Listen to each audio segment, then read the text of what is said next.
भोलेनाथ जी ने। दुर्वासा ऋषि शिव का एक अवतार है।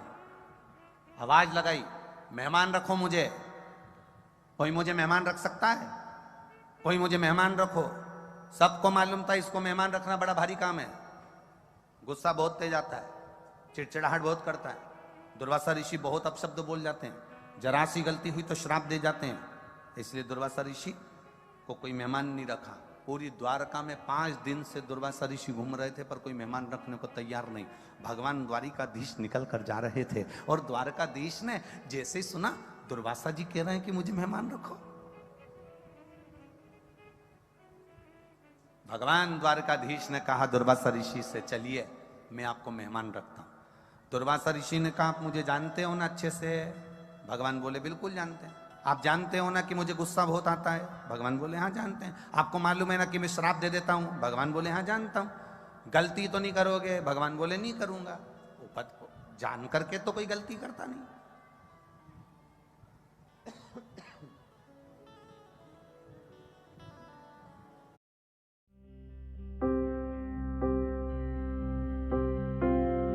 चलो, भगवान दुर्वासा ऋषि को लिया है। शंकर का अवतार है दुर्वासा ऋषि, शिव जी लिया है। भगवान कृष्ण लेकर आ गए। रुक्मणी जी ने पूछा, कौन आया है मेहमान? दुर्वासा ऋषि आए हैं, इनकी कोई कमी नहीं रहना चाहिए। बिल्कुल आप चिंता मत करो, कोई कमी नहीं छोड़ूंगी। दुर्वासा ऋषि के लिए द्वारकापुरी में सुंदर कुटिया बनाई। कुटिया में दुर्वासा ऋषि रहे। 56 भोग रोज तैयार हुआ दुर्वासा ऋषि के लिए। प्रतिदिन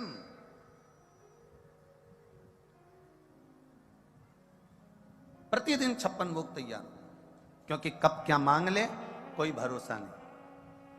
आज दुर्वासा ऋषि भोजन कर रहे थे और भोजन करते करते तभी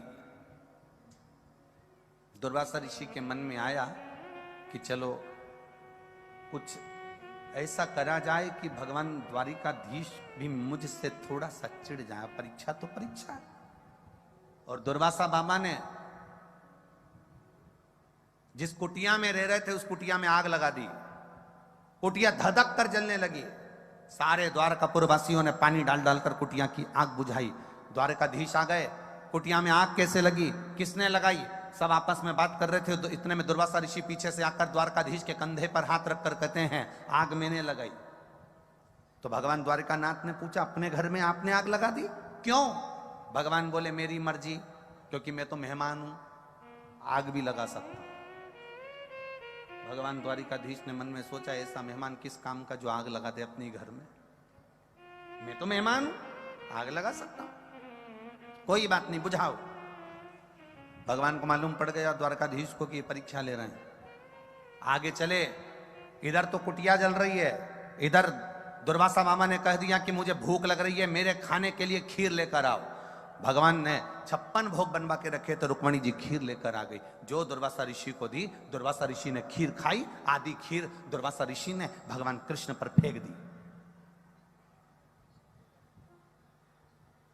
झूठी खीर। दुर्वासा ऋषि की आधी मुख से खाई खीर द्वारकाधीश पर फेंकी। कटोरा नीचे गिरा, खीर भगवान कृष्ण के शरीर पर थी और कृष्ण के शरीर पर खीर लगी है। और इतने में दुर्वासा ऋषि ने कहा, सुनो द्वारकानाथ, जो खीर मैंने तुम्हारे ऊपर फेंकी है पूरे शरीर में मलो। भगवान द्वारिकाधीश ने उस खीर को पूरे शरीर में मला। मलते से ही रुक्मणी जी हंस दी और रुक्मणी जी के चेहरे पर हंसी आ गई कि ऐसा मेहमान पकड़ कर लाए हो जो तुम्हारी इज्जत नहीं कर रहा। ऐसा मेहमान पकड़ कर लाए हो जो तुम्हारी इज्जत ना करे, तुम्हारा सम्मान ना करे, तुम्हारा आदर ना करे। खीर फेंक दी। द्वारकाधीश के शरीर पर खीर लगी थी और रुक्मणी जी हंस दी। हंसते से ही दुर्वासा ऋषि को क्रोध आ गया और दुर्वासा बाबा ने कहा, सुनो कृष्ण, आज पूरी द्वारका घूमने के लिए जाऊंगा, पैदल चलकर नहीं जाऊंगा, रथ पर बैठकर जाऊंगा। पर रथ में ना घोड़ा जुतेगा ना घोड़ी जुतेगी, उस रथ को खींचने के लिए रुक्मणी जुतेगी। रथ को रुक्मणी खींच कर लेकर जाएगी, ना घोड़ा ना घोड़ी लगेगी, रुक्मणी लगे रथ पर। द्वारकाधीश ने रुक्मणी को रथ में लगा दिया। पीछे पीछे द्वारिका के नाथ खीर में भिड़े हुए चल रहे हैं। रथ दुर्वासा ऋषि चलवा रहे हैं। रुक्मणी जी थोड़ी दूर तक रथ खींची, बाद में चक्कर खाकर नीचे गिर गईं। गिरते से ही तभी दुर्वासा ऋषि ने उन पर जल का छींटा दिया और जल का छींटा देकर कहा, सुनो द्वारकानाथ, द्वारकाधीश, इस रुक्मणी ने मेरी हंसी उड़ाई है, मुझे द्वारका का पूरा दर्शन नहीं कराया, इसलिए तुम्हें द्वारकाधीश अपने महल से, अपने नगर से इस रुक्मणी का त्याग करना पड़ेगा। आज भी द्वारकापुरी में द्वारकाधीश के मंदिर से रुक्मणी का मंदिर कोसों दूर है, क्योंकि दुर्वासा ऋषि भगवान शंकर ने भगवान कृष्ण से कहकर रुक्मणी का त्याग करवा दिया था। तब भगवान दुर्वासा ऋषि ने कहा, हे कृष्ण, मैंने तुम्हारे शरीर पर खीर दी थी, वो खीर तुमने पूरे शरीर पर नहीं लगाई। भगवान कृष्ण कहते हैं, द्वारकानाथ कहते हैं, दुर्वासा जी, मैं जानता हूं आप शिव हो, आप शंकर के अवतार हो, मैं जानता हूं। तो भगवान दुर्वासा ऋषि ने कहा, मैंने तुझे खीर दी थी, प्रसाद दिया था, तूने पूरे शरीर में नहीं लगाया। इतने में दुर्वासा ऋषि के शब्द सुनकर द्वारकानाथ कहते हैं, प्रभु पूरे शरीर में लगाया। भगवान दुर्वासा जी ने कहा, पूरे शरीर में लगाया पर पांव के तलवे में नहीं लगाया।